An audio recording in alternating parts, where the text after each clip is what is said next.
মহাভারত।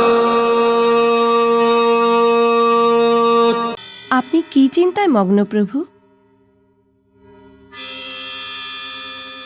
আমি এই জন্য চিন্তিত দেবী যে সিন্ধু দেশের রাজা জয়দ্রথ পাণ্ডবদের পরাজিত করার জন্য বর চাইতে তপস্যা করে চলেছে।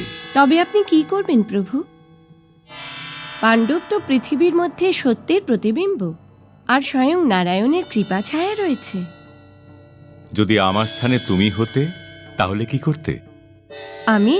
আমি ওকে কোনো বর না দিয়েই ফিরিয়ে দিতাম প্রভু। চাইতে আশাকে ফেরানো উচিত নয়। যদি আমার কাছে কেউ কিছু চাইতে চলে আসে তবে আমি ওর ভক্তির ঋণী হয়ে যাই, আর ঋণ তো পরিশোধ করতেই হয়।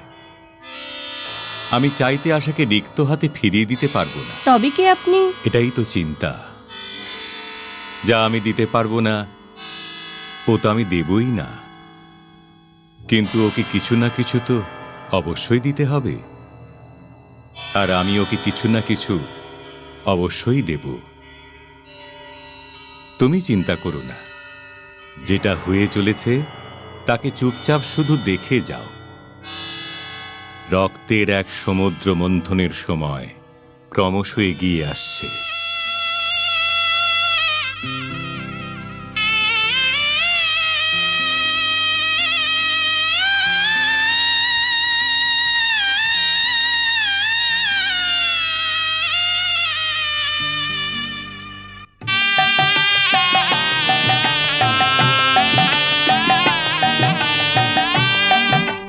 সব দিন হয় না তো এক সমান, সব দিন হয় না তো এক সমান।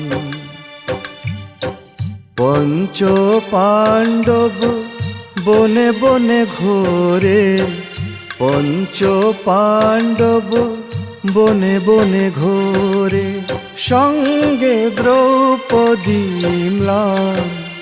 যেন সময় তো হয় বলবান, সব দিন হয় না তো এক সমান।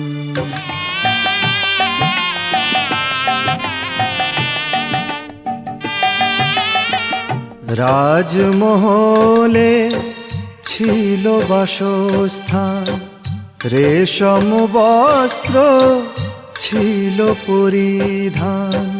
কাঁটার ওপর চলতে যে পারে সেই তো পড়ে গিয়ে দাঁড়াতে পারে। কখন কি যে লেখেন ভগবান, কখন কি যে লেখেন ভগবান। সব দিন হয় না তো এক সমান।